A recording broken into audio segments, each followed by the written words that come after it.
Hey, welcome to Guitar Knobs, the guitars, gear, noise, and nonsense podcast, hosted today by these knobs. Tony Dudzik Picadian. Hey everybody, it's me, Todd Novak. Welcome to the Guitar Knobs podcast. We're thrilled to death that you're listening to our show. Yes, this is on a steamy Sunday afternoon. Yes. And we're happy to catch a certain somebody in mid-split tour. This guy's doing double duty. He's busy. His name is The Juggler. Yes. Super personality. Who are you?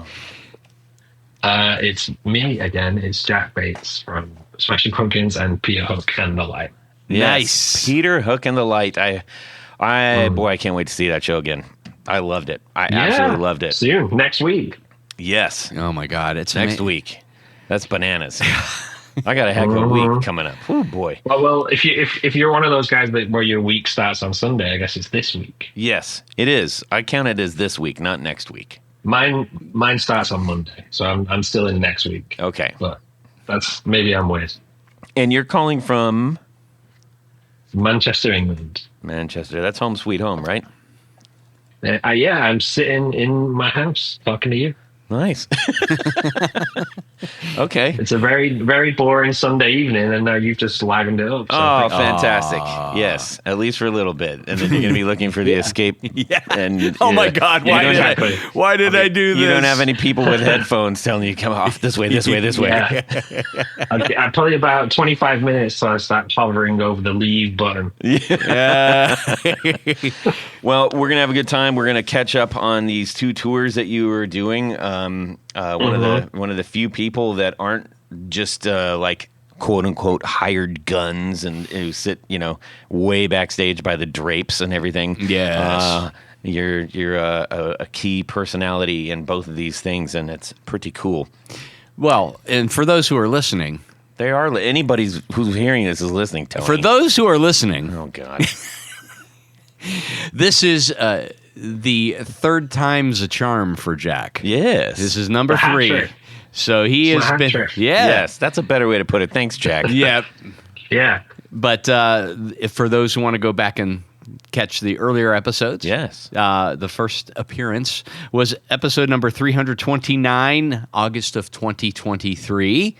That's Wow. And That's a long time ago, then Jack's most recent appearance was on episode number 422 in June of 2025. wow. And I remember that one because I was in Asheville, North Carolina. That's right. I remember and the that. Wi-Fi kept dropping out. Yeah, but nobody else knew that because we took care of that. Yeah, we fixed it in internet, post. The internet wizards fixed it. Yes. Well done. So we are inching closer and closer Look to at number you. 500. Yes. Who are you going to have on for 500? You must have something in mind. Surely you're not going to tell. You're not going to tell everybody, are you? Nah. It's going to be a secret.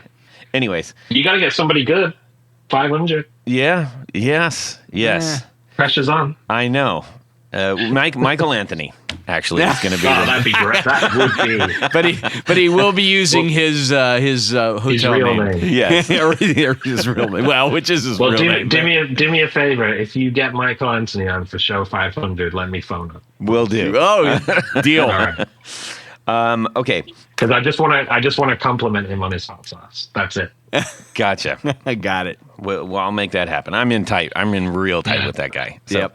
I genuinely really enjoy his hot sauce. Yeah.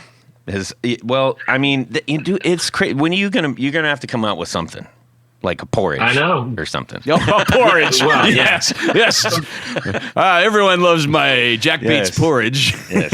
I'd love to know where that came from.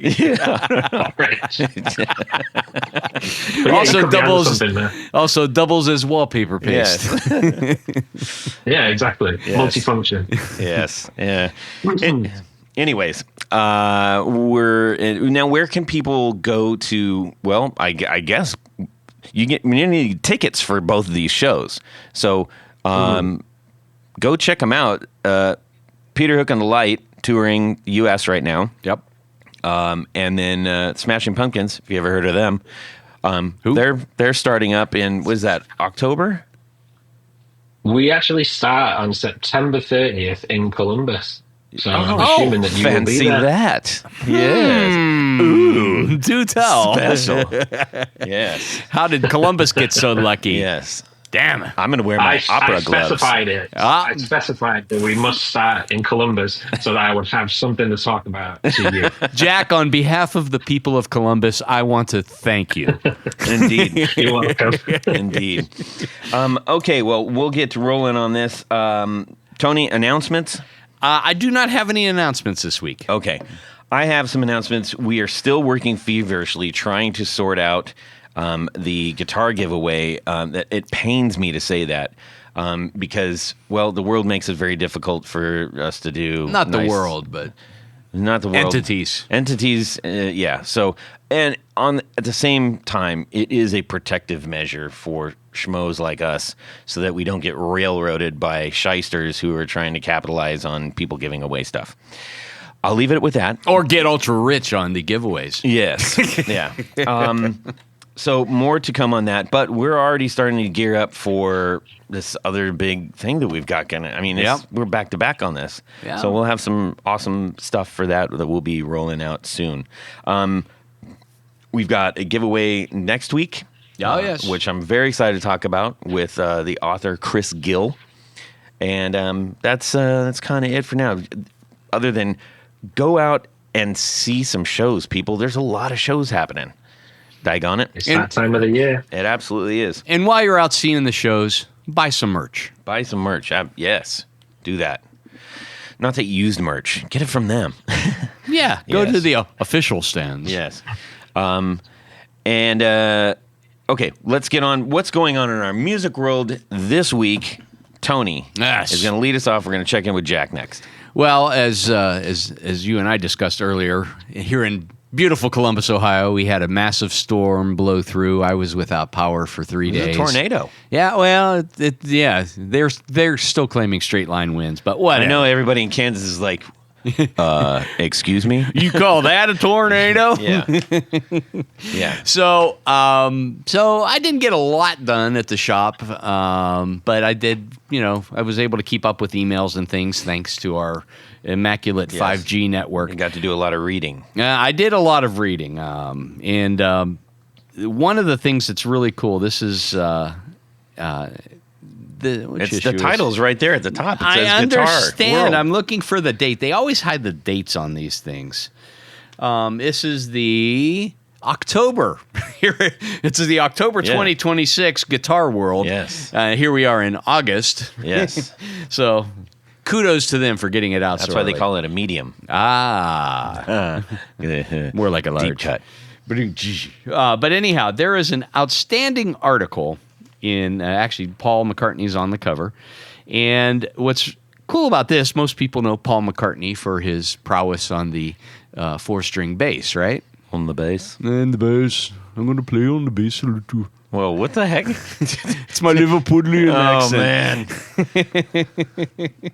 But all of these articles focus on Paul's guitar playing, 6-string guitar playing. Uh-huh. And there's some really cool things, and for those who don't know... Still pointing the wrong way. Well, it is, because he plays with the opposite hand. But anyhow, some would say the wrong hand, but anyhow. They talk about Paul started out as a guitar player in the early days of the Beatles. Stu Sutcliffe was one of John's friends who sort of played bass. They convinced him to buy a bass to play because they needed a bass player. Well, when Stu left the band, Paul apparently drew the short straw because nobody wanted to be the bass player. Yeah. So he's, because he said, well, bass players are... No, just use your regular voice. Okay, I'll use my regular voice. I don't want to insult Mr. McCartney. Or Jack. Or Jack. Sorry, Jack. I'm sitting here preparing to be insulted by whatever you say next. I'll stop now. Yeah. He says, bass players are the fat guy in the band that stands in the back, so nobody wanted to be one. I mean... So... Yeah. And here he became the most famous bass player of all time. Yes. Well, yeah, arguably. Yeah. But it's really it's a great article, and it goes kind of song by song that Paul played either most of the guitar or lead guitar or things like that. So that was an interesting read. I mean, I knew a lot of things that Paul played guitar on, but this really goes into some detail. So yeah, if you're a Beatles fan, do it. Cool. Jack, do you dabble around on the guitar much? I do not really. I can play a few chords, but I'm not very good. I play 6-string bass, so I'm like halfway to being a decent guitar player, and I'm sure if I applied myself, I could get a lot better. But yeah, but you're busy applying yourself. Stick to 4 strings. Exactly. I tend to stick to 4 strings most of the time. Yeah, there you go. Well, thank you for sharing that, Tony. Jack, what's going on in your music world this week? I played a show last night with my dad's band. We went to a seaside town in the northeast of England called Scarborough. Oh, and we played there with some other bands last night, which was great. Awesome. And then tomorrow I'm going to see Primus. Ooh. Oh, yes. Primus. So, boy, that was and big, he definitely is the bass player that stands at the back. Isn't he? Yeah, obviously. Yeah, he keeps it down. You know what I mean? Keeps it mellow. Yeah. Yeah, they just actually the first leg of the tour, they actually started in Columbus too. Well, that's Les Claypool, that's obviously the best place to Hey, spread the word, man. Yeah, we're tired of driving. What we usually see is like tour date, awesome, and we make a big circle around Ohio, and we're like, what the hell? Yeah. You know what? For years, I mean, my dad tends to tour America every year at this point, and for years we couldn't get a single gig in Ohio. Why? And then I don't know, I have no idea. And then all of a sudden we did Columbus last year when you came. Yeah. And now we're doing Cincinnati and Cleveland as the first 2 of this tour. So awesome. We're massive in Ohio now. I think, and now we're huge. I think it has everything to do with you being on the podcast. Yep. You're welcome. It could, if you look at the graph of the correlation between my appearances on this podcast and the amount of Ohio shows that Peter Hook and the Light now play. Yeah, I mean, you could be on. You could be onto something. Connect the dots. Exactly. You should be getting a commission.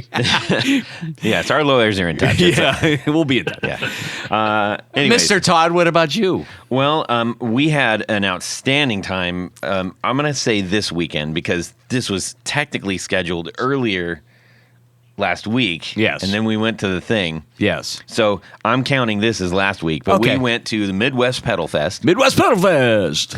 And that was just so much fun.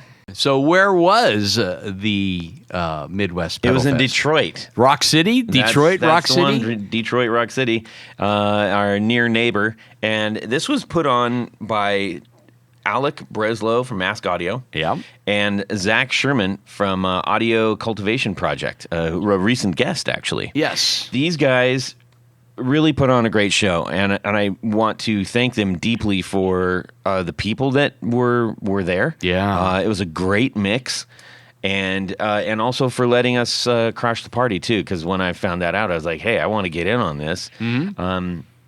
And you might be saying, wait, what are you guys doing at a pedal show? Aside from just, going to check it out. Hobnobbing. Instead of hobnobbing, yes. And what we did, we had a table, and we brought 2 boards.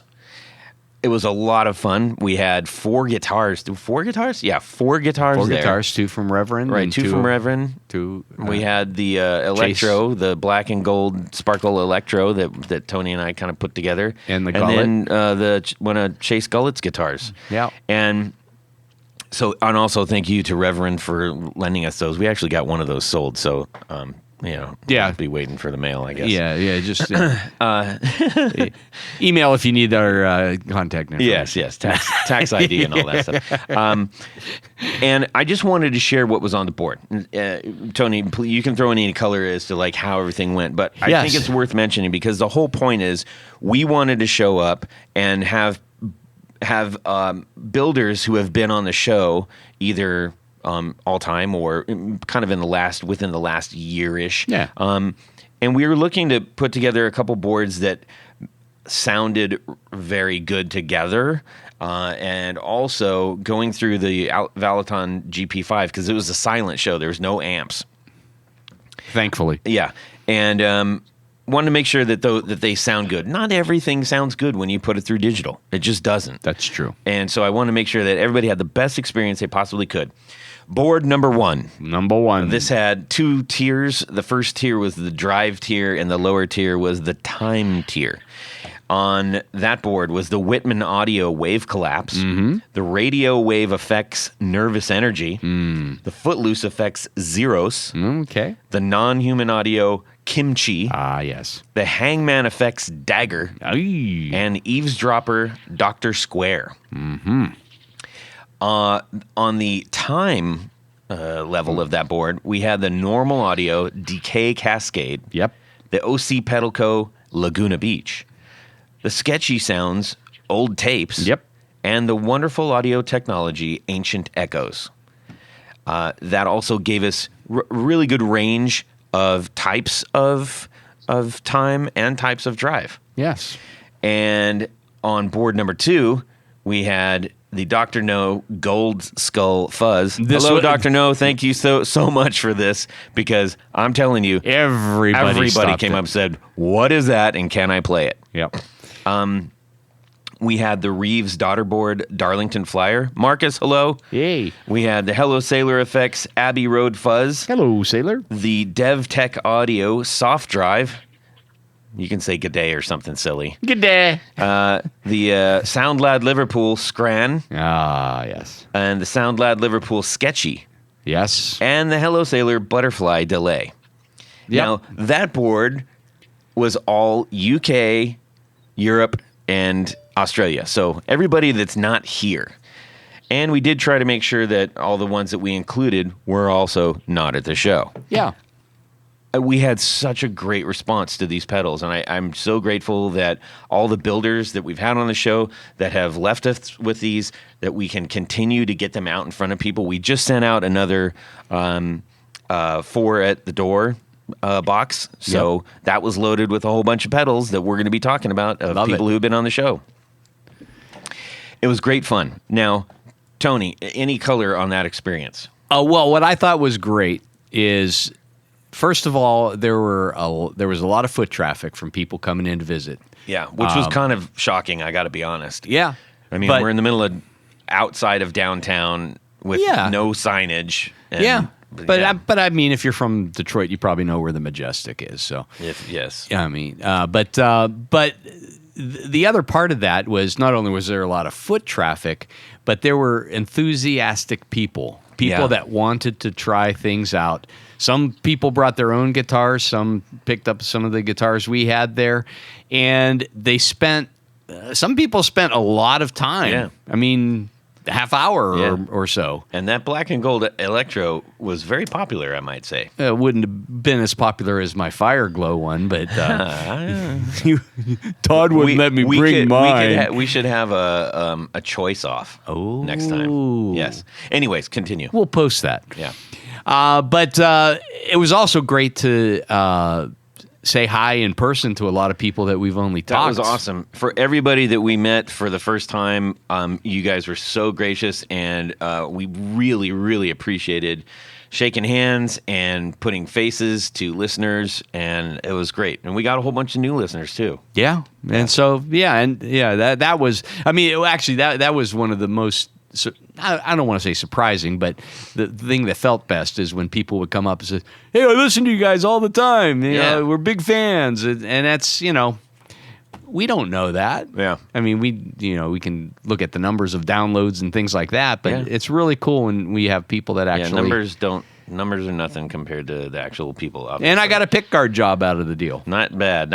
And I had the best cheeseburger of my life from the little corner bodega. That was super good. I will say that there was a lot of action around the Hangman Effects Dagger and the Non-Human Audio Kimchi and the Normal Audio DK Cascade. Yeah.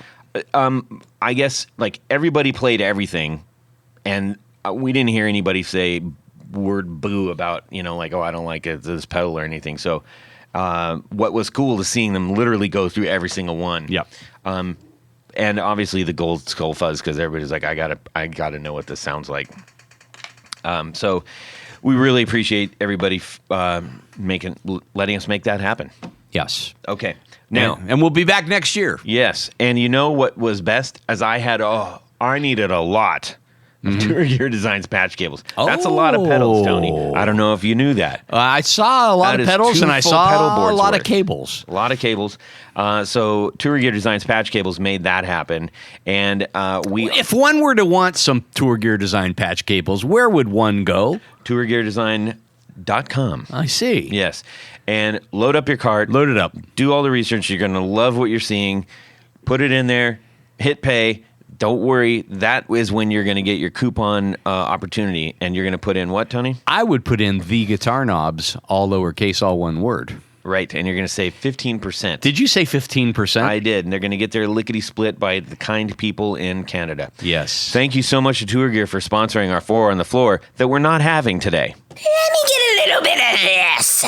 No, you can't, Jared. You can't have a little bit of this because Jack is a stalwart boy, and he doesn't mess around with his pedal board. So it would have been a repeat, and we said, hey, why would we do that? Isn't that what you said, Jack? Pretty much. I apologize for being boring. No, not boring. You're just you stuck to your guns. You got a point of view, and you're sticking to it. We got enough other stuff to talk about. Maybe the pedals that I use are so great that they just never need to be replaced. And that's the biggest endorsement for all those pedal makers. There you go. Nice. Indeed. Well, and maybe in the future when Jack learns how to play guitar, we'll have another one, and then he can do that. Yes. Yes, I will have to come to the pedal fest when I learn how to play guitar. Yeah. So we're going to get on with the interview because we got a lot to talk about, and we want to make sure that we're giving ample time. So you are touring with 2 huge bands, and huge bands maybe for different reasons. Can you elaborate on the differences that you experience between those types of shows? Oh man. Ultimately, if you boil it down, it's the same, isn't it? You show up, you play music to people that love it, and then you do it again the next night and again the next night, and you feel really tired.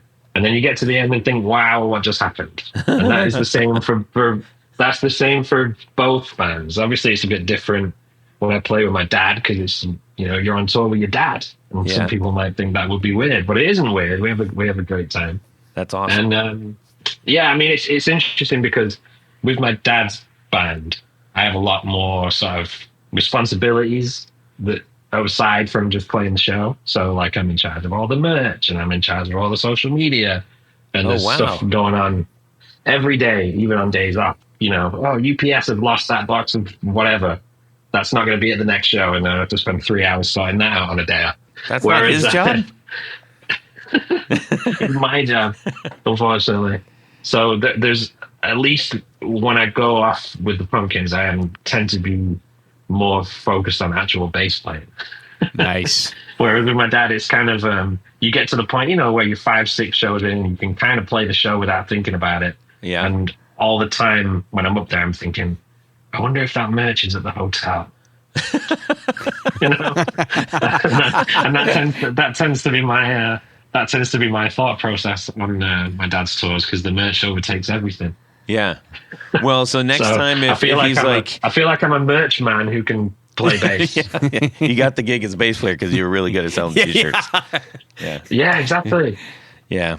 Well, from the perspective, like I understand what you're telling me, not because I actually understand, but I understand what you must mean by, when you're able to kind of sink in and do the show. It's kind of like anything that you get really good at learning the tool to do it with. Yeah. Where you can then focus on the enjoyment and the art of it and not necessarily the worrying about the technical aspect of it and whether or not you're going to, run into a problem.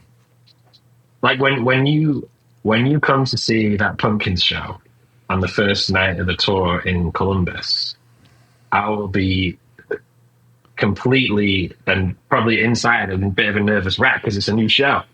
But then like 20 shows in, that's when you can start thinking about your fantasy football team. And so you get to that level of muscle memory eventually, but certainly not at the start. So is that why you've chosen to come to the first one? You get that nervous energy. It's just a little bit closer.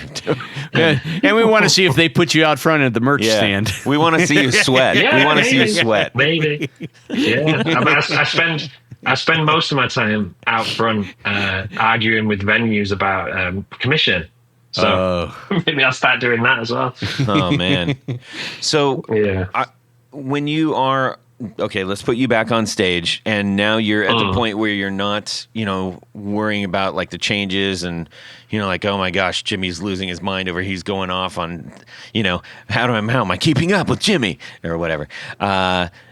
When you're in that mode, do you take time?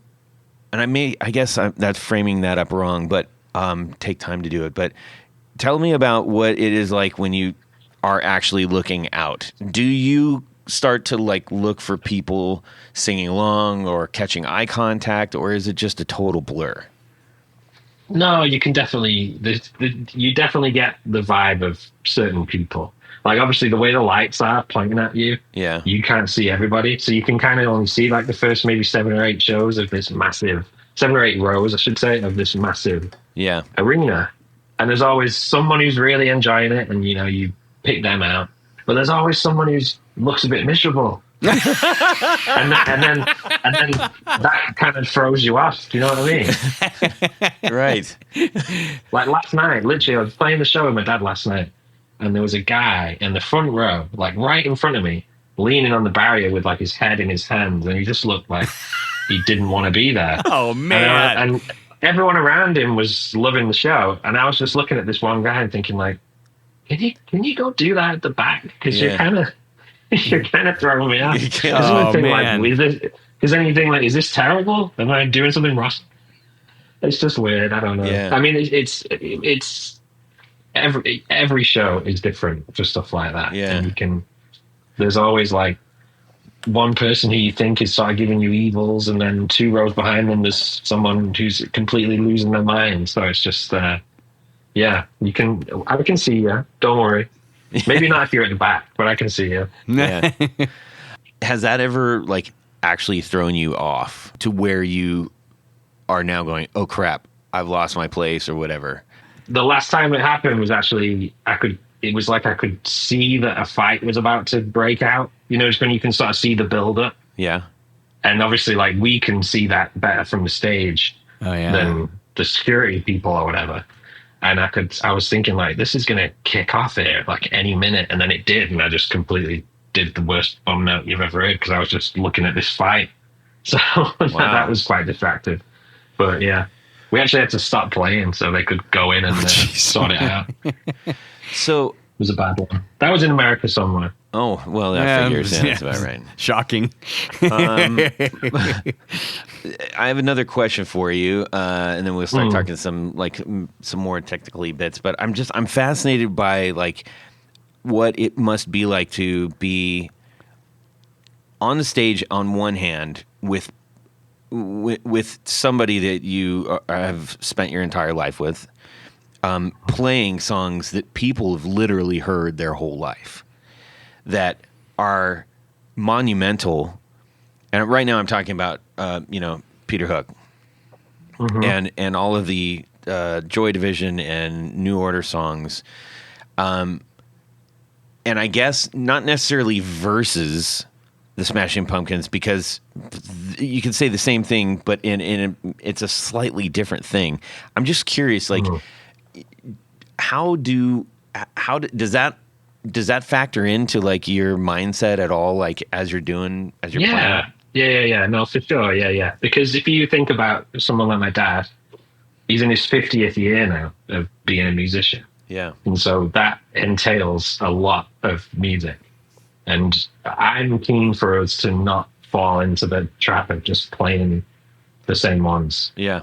So it's always me that's kind of like, look, and I get this from doing the social media, which is really handy because I can see the songs that people ask for firsthand. And I can be like, oh, we haven't played that for a couple of years. Right. Let's try and get it going. You know what I mean? Just because you don't want to fall into that trap of playing the same mega radio hits all the time. Yeah, play some of them, play a few of them every night. But Right. there's so many amazing songs that particularly get overlooked by the current incarnation of New Order that doesn't involve mid-hat. So I'm keen for us to play what they want. You know what I mean? Yeah. Because that's what people want, and I can see them asking for it. Yeah. So as hard as it is for us to have so many songs rehearsed and ready to go, I must pay tribute to the guys in the band because they go with me on it and they work really hard to get to the point where we can bust something out if somebody asks for it. You know what I mean? Yeah. So I tend to try, because it's me that makes the set lists, because we just have a pool of songs that we rehearse, and then every day I'll just send it to my dad like, hey, I'm thinking about this for tonight, what do you think? And he'll maybe switch a couple out or change the order of a couple things, but generally it's me that's kind of picking it, and I will base it on what I see people asking for. So I just try and make sure that we cover everything that people want us to cover. Yeah. Nice. Because it's a lot of material. I can just imagine. I think I would just like to take the opportunity to say that when you think of bass players, there are a handful that are quote unquote frontmen. Yes. I have to give so much credit to Peter Hook for being a really outstanding frontman. Yes, he's playing bass, but he's singing and he's absolutely holding down the fort. You can't take your eyes off him. And he's so engaged with the music and the audience, and it is authentic, it's real, and you can tell as somebody who stands in the crowd watching this, what you're hoping for is exactly what he's delivering. No, I mean, he just loves playing, and one of his big frustrations in New Order, particularly sort of in the 90s, was how little they would play because the rest of them didn't want to play. So now that he's out of that scenario and he can do as much as he wants, then, he's found this really happy spot where, we can sort of come over to America every year and give these shows to people who love it. Yeah, exactly. Now we get to Ohio. Even Ohio. and give these shows to people that want to see them, because that's what it's all about, isn't it? If you're a musician, what can be better than playing your songs to your fans? And he's really in that spot now where he doesn't need to be doing this at 70. He's just doing it because he loved it. Yeah. And that's what shows in our concerts. Yeah. Are you finding the fan base is skewing younger? I mean, or is it a bunch of old farts like me? It depends where you are, really. Like if it really does depend where you are. If we go to like Mexico and South America, like the first kind of 30 rows will just be kids. Like it really is like that level of youth. Yeah. And I've definitely seen it getting younger in America, but there are still quite a few bald heads. Hey, Todd resembles that remark. Yes. Mate, I'm not far behind you. I've got a few spots, so I'll be there soon. Don't worry. I got a great hat store. Just let me know. Oh yes. Now, on the opposite end of the spectrum, you've got. Well, I guess I'll stay here for just a second because. If you're even thinking about like, gosh, I like someone. It's one thing to go like, oh, I like that song, I remember that song. It is another thing entirely to hear that played live with the energy of the audience that has been waiting 30 plus years to actually hear that. 40 years, easy, right? To hear that live, and when you do, it is just so electrifying. It is. Please go if you like this stuff at all. I don't want people to miss out on it. Like, I want you guys to get paid and all that stuff, but it's as a music lover, that's the kind of stuff that just makes you just so excited and love it even more. Yeah. No, I mean it's a funny one because people, even though Peter Hook and the Light has been a thing for 16 years now. Yeah. But there's still a lot of people who miss these shows. Like Yeah. we did America last year, and although we played in Columbus, obviously the main bit of the tour was in the South, in the Southeast, with the idea being that the second leg this year would go to all the other places. Yeah. And the amount of times, every time I post something about this tour, tour starts next week or whatever, there'll be someone going, "Why'd you hate Florida?" And I'm like, dude, we just played 3 shows there on the first leg, and these people still miss these shows because we're still at that kind of middle level where it does pass some people by. So Yeah. it's interesting that we get slagged off for not going to places that we've just been. Yeah. What can people do who are planning to attend? Do you like it? I'm assuming you kind of like it when people say, "Man, we'd love to hear this song."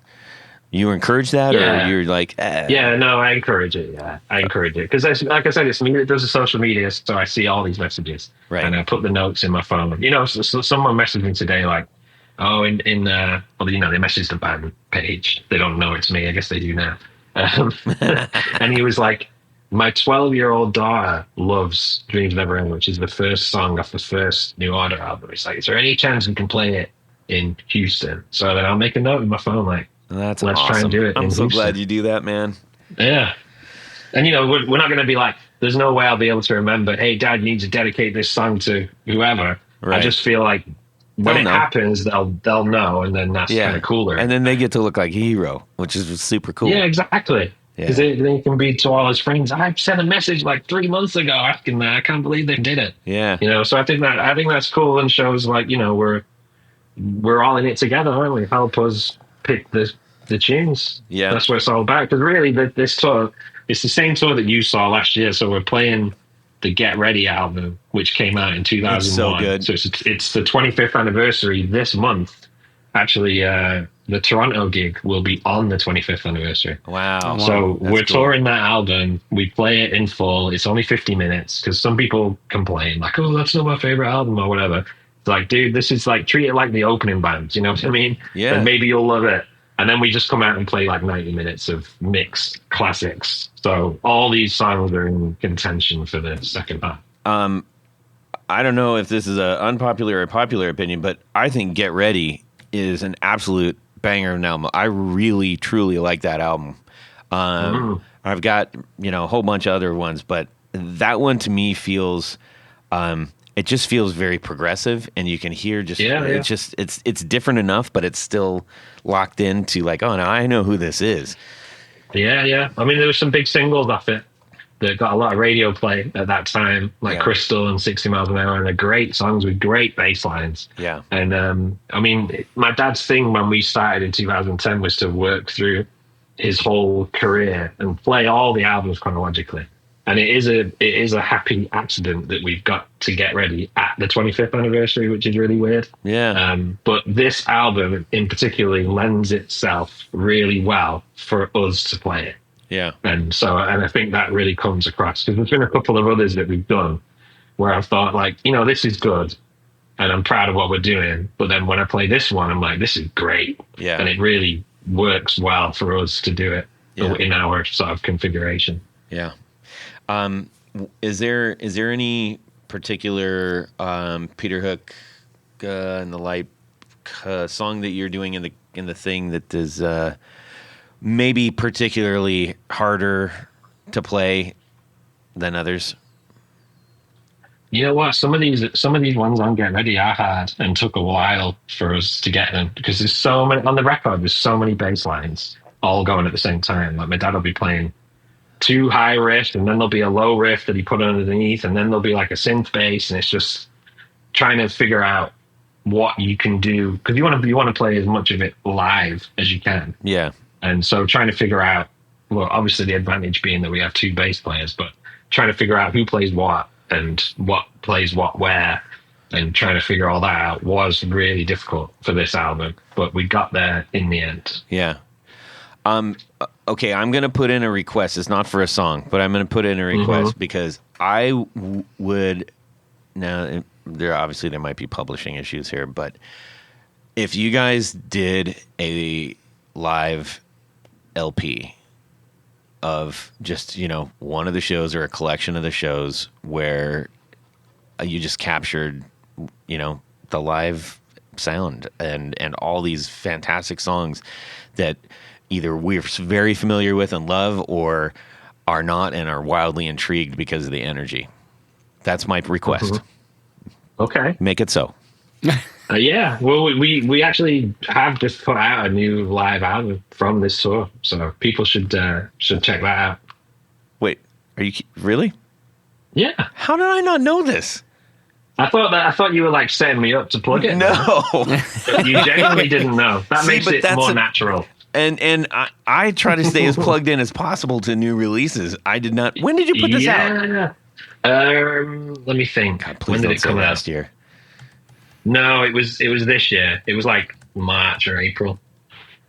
Okay. Yeah. Okay. It's basically last year's Manchester show, which we played a month before you saw the Columbus show. Right. So that show has been put out on vinyl and CD and streaming. Okay. And are you going to be selling that at the venues? We will have the CD, not the LP. Not the LP. So there will be signed CDs at every show.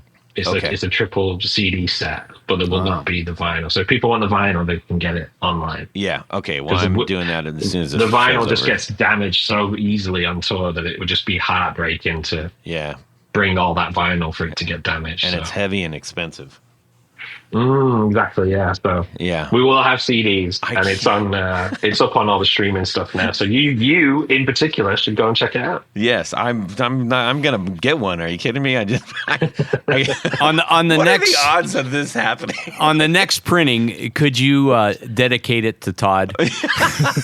Yes, absolutely. I'm gonna ask for more things in the world that are already in existence. And I might get lucky. Yeah, come on, man. You got to keep up.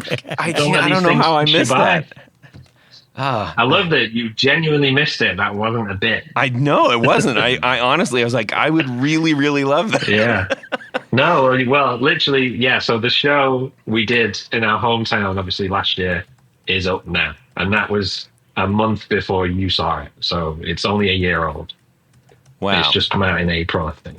So it's a triple vinyl, triple CD. Triple vinyl. And it sounds really good. Really happy with it.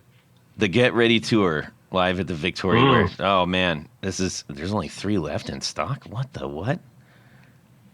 Yeah, he's repressing it. So that means we're. Then you can dedicate it to Todd then. Let me just call the graphic designer. Yeah. Hold the presses. Yes. Okay. Good. Well, I'm very happy right now. I'm really excited about this. This is cool. Oh, good. Great. Okay, let's transition over to the other band. So in very, I would imagine it is kind of a stark contrast because the show is much more of a show, theater, and I would imagine. I mean, it is much more complex. There's a lot more complexity in most of the songs. So how long does it take you to prepare for? Like, when Billy says, "Hey, everybody, pull up your socks. We're going on tour." No, he's pretty good at giving us at least a good idea of what he wants to do, with plenty of time for us to get our head around it. So it's not a surprise. So, like for the end of this year, we are doing a big arena tour where the first half is a set of all songs from Melancholy and the Infinite Sadness. Not the whole album, but songs just from that album. And then we're going to have a break and then come back out and do a second set of basically whatever else. And I just got sent some info for what songs I need to know. And so that gives me plenty of time, 5 or 6 weeks, to start listening repeatedly. And then on my days off on my dad's tour will be when I start learning them. So, okay. Yeah. Wow. So, and it looks like, I think I've seen images in the past, and I think we know when we talked to Jeff Schroeder about some of this stuff. You guys have like essentially like a giant warehouse, kind of like practice space where all your gear is and everything. Is that how you guys do that for like the big tour? Yeah. And so we have 2 rigs, so that's enabled us to do a lot more in-sessional touring, because you can send one rig somewhere while you're playing somewhere else with the other rig, and then you meet up with it and then send the other one somewhere else. Right. And it just enables you to tour more easily, rather than having to fly the same stuff around, which is really expensive. Yeah. Now, you're on this tour. Are you doing? Is it just U.S.? Or are you doing like South America, Europe, that kind of thing, or? So far, just North America. Yeah. Okay. And so September 30th until the middle of November, and I think it's obviously mainly US, but I think there's 4 or 5 Canadian dates as well. Yeah. And it's no opener. We're just going to be doing 2 big sets with a little break in the middle. So it's going to be a big one for the fans, I think. Man, that's awesome. Now, do you get let in on the some of the theatrics and stuff? I mean, I've heard murmurs of what's going down on the end of this tour, and it sounds amazing. But I will. My lips are sealed on the even on the murmurs. I won't even ask for murmurs. Yeah. When you're working on you guys have put out a whole bunch of new music. I mean, it's like it never stops. And the touring hasn't stopped. There was like a lull, and it feels like he's been making up for that lull like for a lot of years, because it's just been continuous. I think when the vibe is good, you want to keep going, don't you? Yeah. And this is going to be, how many years is it for you with Pumpkins? 11 at the moment. Ooh, 11. Wow. Okay. Yeah. I was long off. time. Yeah. How many do you think it was? I was holding up 7, but I knew that 7? didn't make. Yeah, well, I know, but then I was like, no, my math's not right, because we've been doing this. You're just forgetting about anything that happened before COVID. That's your problem. That might be. Those are the missing years. Yeah. Exactly. So, well, you know what? We could probably meet in the middle, because if you don't count the 3 years where nothing happened with COVID, then I guess it would be 7 or 8. Yeah. But I'll stick to 11, because that sounds more impressive, doesn't it? Yes. Now, with some of the new music that you guys are doing, can you tell us about the process of that? Or, I mean, does he come in and say, "Hey, I finished all the music. Here's what you're going to play," or do you guys bang it out together, or what's that like? No, he writes all the bass. So I the first time I hear stuff is when we're playing it live. So he is essentially wearing multiple hats at the same time. Jeez. So the first time I will sort of hear something is when we're going to be getting ready to play it. And then obviously we got the nerve-wracking thing of trying to learn it and then play it in front of him, because he wrote it.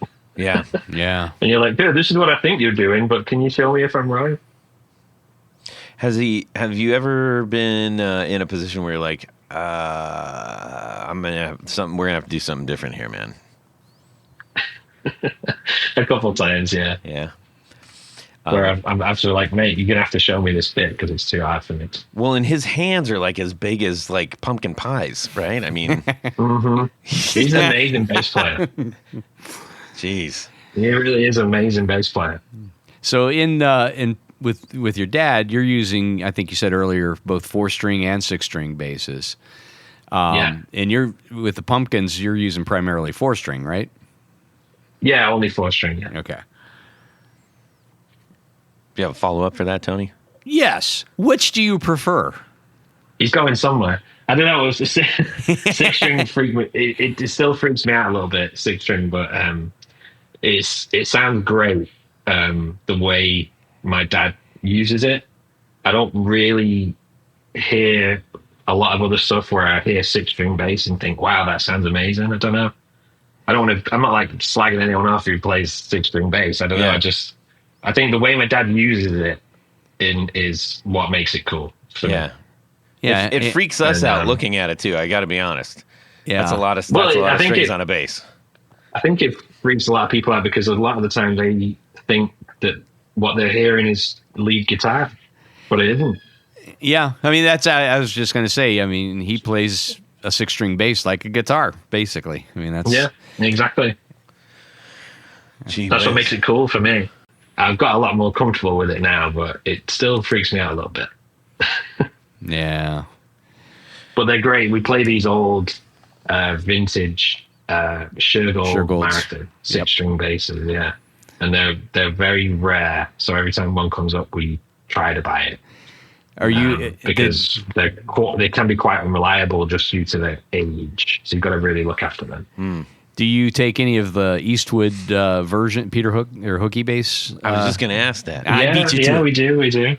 Yeah, we do. Well, because we're not in the position where we can have like 2 full rigs like that, right? So we tend to have to swap guitars out now and again, just because the pitfall of trying to tour with guitars that are from the late 70s is difficult. So that's where the Eastwoods come in for us. Yeah. And with the Pumpkins, what bass are you primarily using? Yamaha. Yeah. So I use all Yamaha BBs. Okay, that's right. We talked about that last time.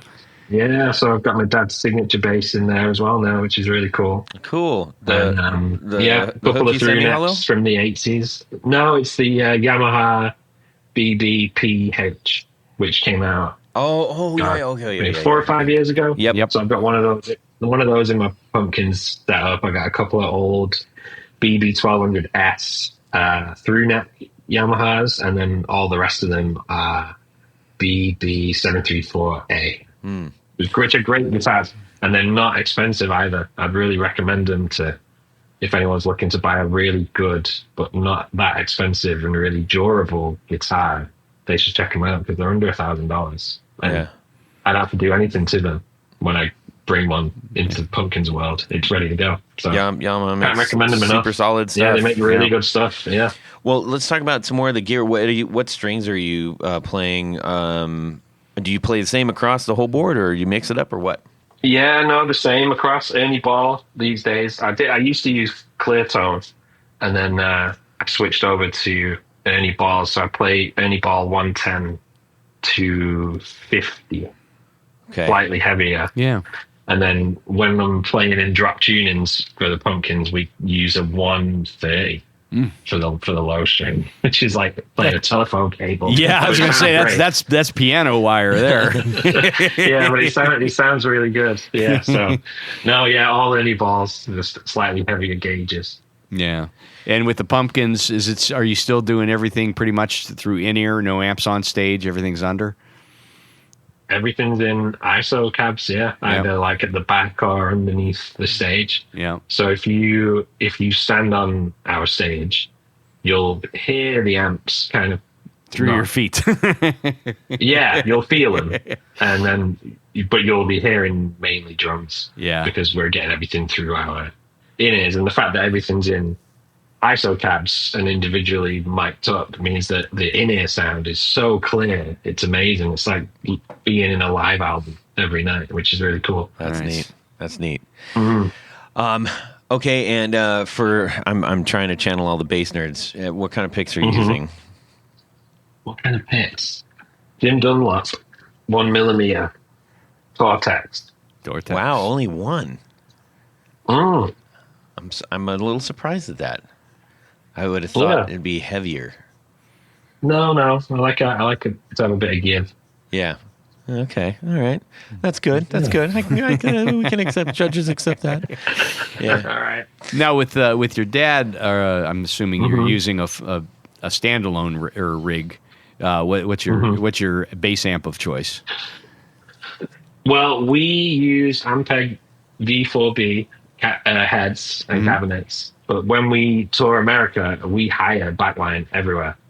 So I'm very much at the mercy of local hire companies. Now, obviously, we'll specify Ampeg, right? But literally just today, I got a message off our tour manager. He's like, "Hey, in Phoenix, we can't get an Ampeg," which I find ridiculous, by the way, because Ampegs are everywhere. Yeah. How do you feel about playing at Aguilar? And I was like, well, I'll give it a go. I've never played one, but let's look. It's going to be better than not having an amp. And you said that's in Arizona.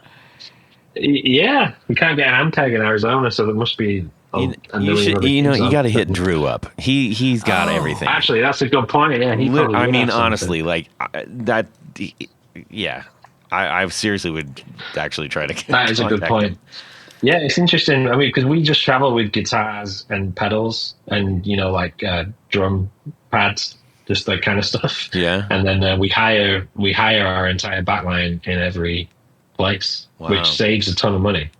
Okay, yeah. And so it's frustrating sometimes because obviously you want to use your own gear because that's the gear that you trust, right? And it can be difficult using a different amp every day. But it's a little dicey sometimes, but most of the time it is fine. Okay. Are you running wireless or are you cabled in? No, I'm not a cable. My dad's wireless because he runs all over the stage. Yeah. Because that's our show. Effectively, we don't have like a video screen or any of that. Like my dad running around. He is the video screen. Exactly. Yeah. There's a reason. Perfect. There's a reason why. I think there's a reason why New Order never really started using video screens until he wasn't there. Because they're like, we're gonna need something. Yeah. So yeah, he is the show. So he's on wireless, and the rest of us don't go far enough to require wireless. Yeah, they're holding it down. When you're getting ready for the pumpkin stuff, again, since you're about to get out there, I know obviously the new guitar player that's been added to the band has been in there about a year and a half, 2 years, I think. Yeah. Yeah, and I don't want to say how's it going, but because it's been a while, but I'm assuming everything's going well. No, she's great. Yeah, she's done really well. The vibe is sky high. Yeah. So she brings more than just playing. She's a great vibe off stage, which is great as well. And she works so hard, which I'm really I'm impressed by her work ethic. She won't stop until she's got the part down or the sound that she's looking for. So it's really all credit to her. She's worked so hard, and she's done a great job for the last couple of years because that was a big gig to walk into. Yep. Yeah. Big shoes to fill. Yeah. Do you ever this is my last question, Tony. If you have anything else, let me know. But when you're in the moment, you're playing, the lights are going bananas, and it's just right. What catches you on stage? Like, is there anything that catches you on stage when there's like, maybe one of the other members just does something maybe just a little bit more special than normal or something like that? You're just like, damn. For me, it's always a drum thing. So I will be, because I'm obviously so locked in with Jimmy. Yeah. Right. And then he will every now and again just throw in these crazy moves on the drums. Where did that third arm come from? Exactly. It literally makes you almost stop and go, wow. Yeah. So yeah, it's always I always listen out for that because he doesn't play the same show twice. There's all kinds of different new fills that he'll throw in, particularly as the tour progresses. Like I was saying, and everybody gets a bit more relaxed and more comfortable. Yeah. That's where he'll really start dialing it up. So I always look out for that, for sure. Fantastic. Well, man, is there anything that we didn't touch on, by the way, that you want to talk about or plug or whatever before we head into the other stuff?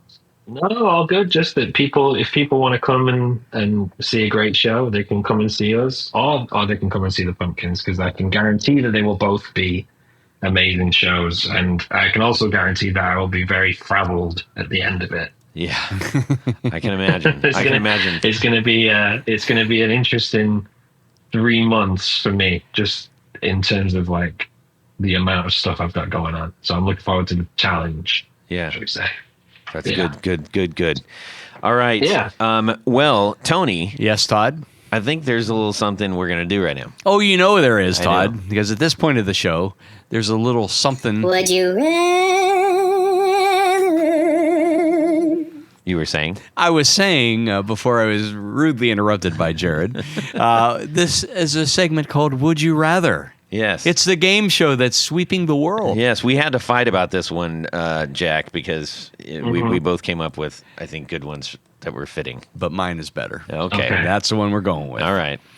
So, Okay. this Would You Rather is I'm going to entitled... replace it with my other one in the edit. but- Yeah, you no, go I'm- ahead. Fix it in post. Fix it in post. That's all. That's what we do Go here. The title of this, Would You Rather, is "The Bass is Loud" on Broadway. Okay. You know. So here's the story. Here's the story. Uh-huh. There are 2 new musicals coming to Broadway, and the producers are casting for 2 iconic bass players. I thought that was something you actually sent me that was real. I was like, you want me to tell our listeners about this or what?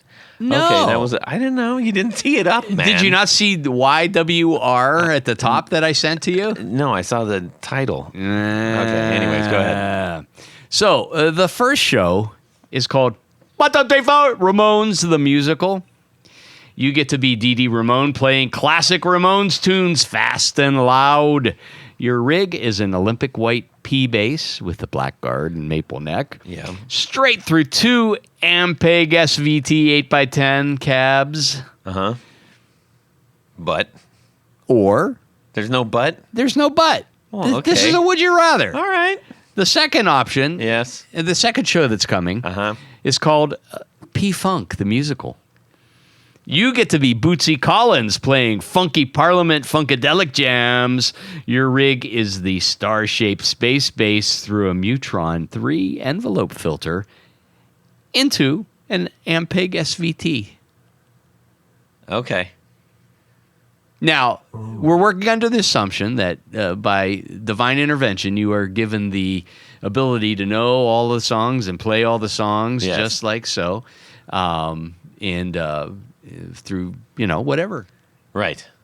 So, would you rather play Dee Dee or Bootsy? Okay.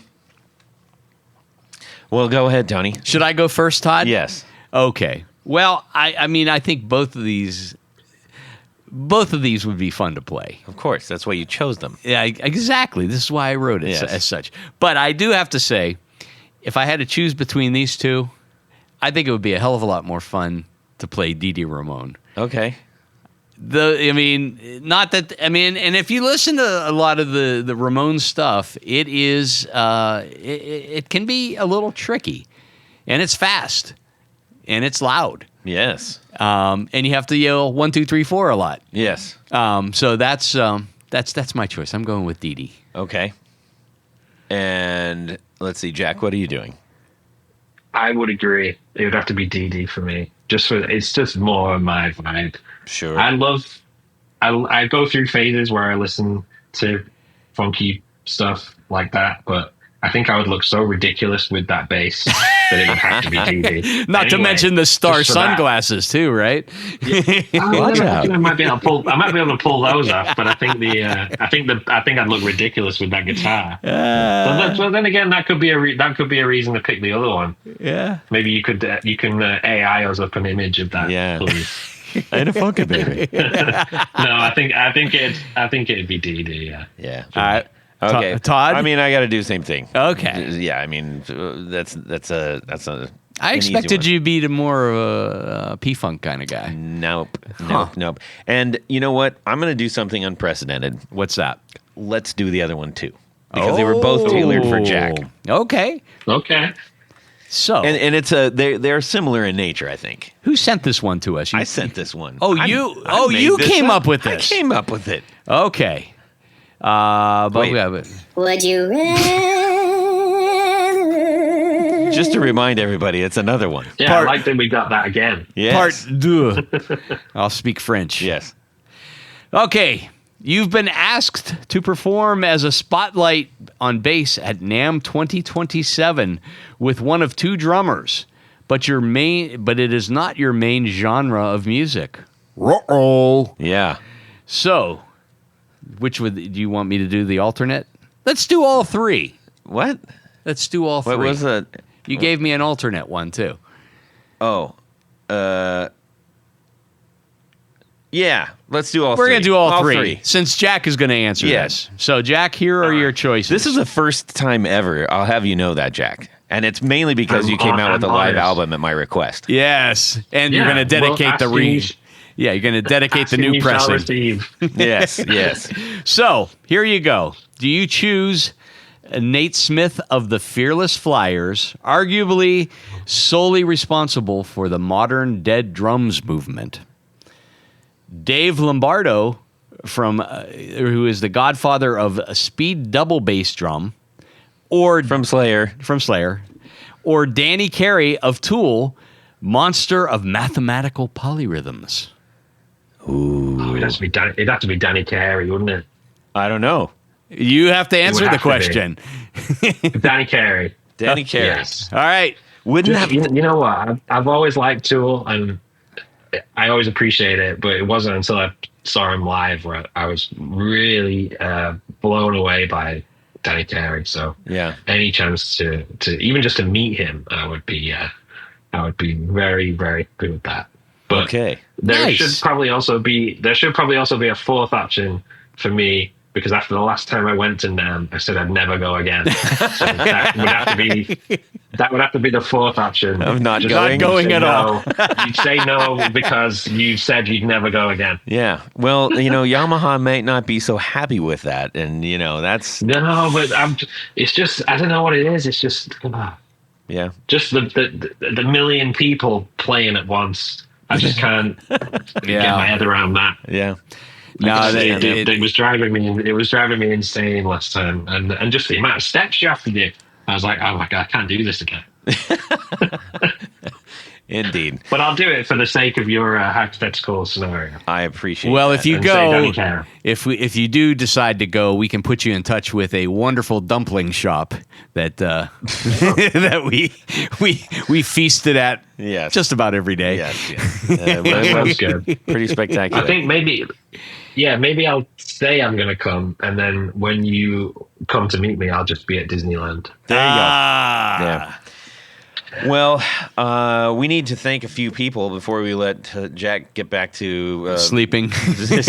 Yeah, I'm going to bed as soon as I'm off with you guys. I'm going to bed. So. All right. Yes, Todd, at this point of the show, there's a special group of people we love to thank. These are our executive producers. Now, an executive producer helps make this show possible. How do you, as a mere mortal, become an executive producer? Quite easy. Head over to patreon.com/The Guitar Knobs. Check out a couple different levels in which you can participate, become a sponsor, a friend, a hero of the podcast. Each level comes with some very nice thank you gifts and opportunities to win some great stuff. Help us celebrate our 10th anniversary, 500th episode, millionth plus download. Yes. All this year. All this stuff is happening, folks. But in addition to all that great stuff, there's one thing more, I'm told. What would that be, Todd? You get to have your name read on the thing. Your name read on the thing. That's what I'm going to do right now. So special thanks to these executive producers: Anthony Lathrop, Brett Hogarth, Cameron Pampas, Darren Gregory, Don Kloss, Elad Mizrahi, James Bell, James White, John Esterle from Rare Buzzer FX, John Sebastian, John Halverson, Justin Jones, Ken Sayers, Michael Senchuk, Mike Davenport, Owen Eads, Ralph Gottschalk from Wonderful Audio Technology. What? Richard Kendall, Rick Calhoun, Rusty Sneeden, Stefan Lamb, Tom Barazin, Trevor Ellenberg, Trevor Gunberg, Vader and Pedals, Caribou Gone, Ed Rossler, Andrew Fryette, Bob Claymeyer, and Chris St. George. Yeah. But wait, there's more. There's a special group of executive producers. We call them our Grand Poobahs. These are the creme de la creme, the top of the heap, the A number ones, and they wear a fez on their top of their heads. Yeah. Whilst listening to the podcast, you see. And they also qualify to be part of the 4 at Your Door this year. And maybe even into next year. Yeah. It will go into next year. Yes.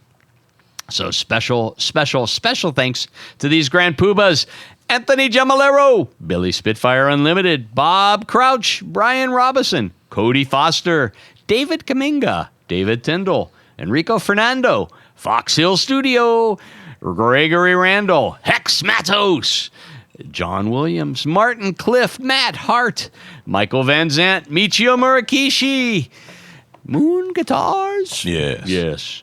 Pedro Vasquez, Sam Jett, Steve Keys, James Pennington, Zach Oswald from Brandon Wound Pickups, Jonathan Labate from M2 Labs. Thanks for the t-shirts.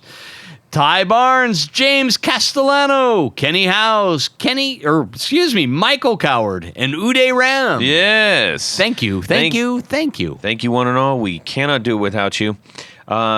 This is a banner year for us, and we're so excited about it. It hurts. Ouch.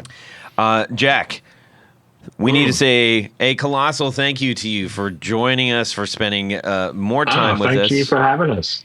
Yes. And we will see you very soon, multiple times. We will.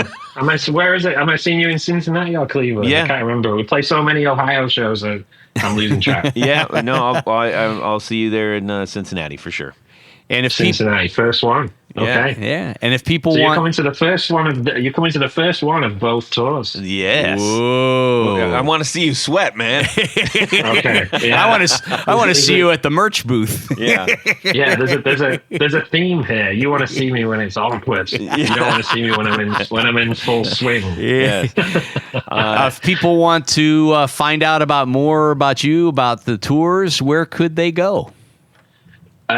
They can just look up Peter Hook and the Light on any of the big social medias, and that's where we are.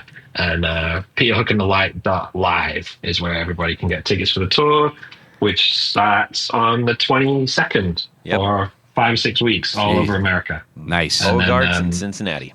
Yeah, we're starting at Bogarts, and then I'm doing the tour up to Saratoga, California. And then our friend Paul will be coming out to cover the last 3 because I'm heading straight into the Pumpkins tour. Yes. So then I'll be on that straight after. And people can find that at smudgepumpkins.com. Okay, and then let us know when you join a third band, okay? I will do, yeah. If there's any bands touring from November the 15th onwards, I'll jump straight on that as well. Yeah, perfect. Nice. And I would also encourage everybody. There's only 2 left on Amazon right now. I did get that 3 disc LP. There's 2 left. Everybody, go get it. Yeah, if people can't find it on Amazon, they can just go to liveherenow.com. There you go. Search for Peter Hook and the Light, and that's where you can get most of our live records. And the new one, as you said, is the Get Ready tour, which is this tour, and it's on streaming too. If you don't want to wait for mine. So if you're interested in what it sounds like, you can hear it right now. And it's a super clever way to do the cover of that too, because it's an iconic. The original is a super iconic cover, and I love it. It was funny. We found that's the same camera that he's holding. That's cool. On the cover. Yeah. So the cover for Get Ready was I think she was a German model holding up that camera. Yeah. And we found that camera in his basement just by accident. And we're like, oh, that's the Get Ready camera. And then I thought, you know what? Let's spoof the cover. Was that your idea? So yeah. Brilliant.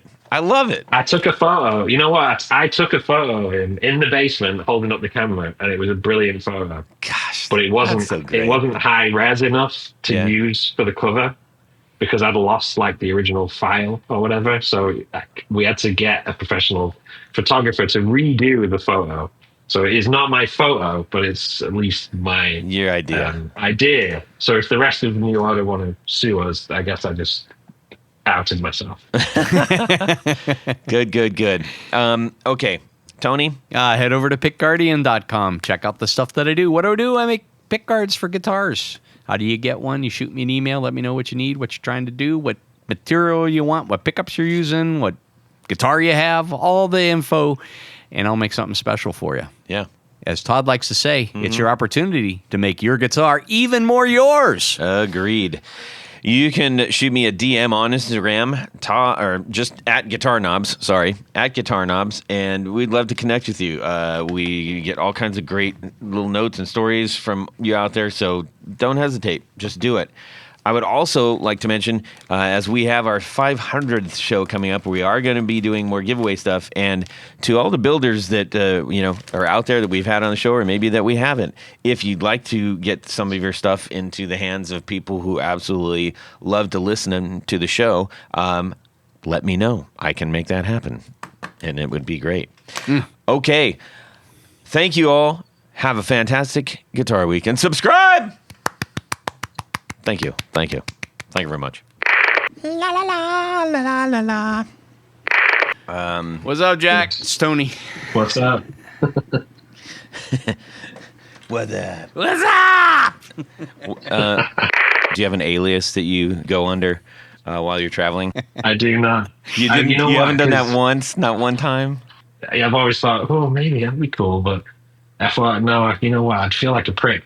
But I know what it would be if I had it. If I was gonna do it, I know what I would use. Okay. And it would be Michael Sobolewski. Michael Sobolewski? Do you know who that is? No. Michael Anthony. Oh. Are you serious? I did not know that. Yeah. I just told everybody, so now I can't use it. I typically just use Jack Bates. Bass players aren't like guitar players. They're buying pedals every day. So. Well, look what you're missing. Well, I'll be thankful that we're only on audio now. Exactly. Is that why you do it? So you can no. be guest on audio Have you seen only. Tony? No. And is the audio all right? Is it okay? Yeah, that totally All right, works. Sounds like you're in the UK. And Yes. Thanks so much, man. I really Yeah. appreciate you hanging out. Yeah, no worries. Thanks for having us on. It's always good. And I'll see you next week. That sounds Indeed. weird, doesn't it? I'll see you next week. I know, right? And away we go. Well, that's it for these knobs. Please visit our Patreon page at patreon.com/theguitarknobs. Visit our website at theguitarknobs.com for all of our past episodes, 4 on the Floor blog, and other good stuff. You can connect with us on social too at our Facebook page and share your gear and stories on our Facebook group. Also, be sure to check out our Instagram at Guitar Knobs. Catch you next time.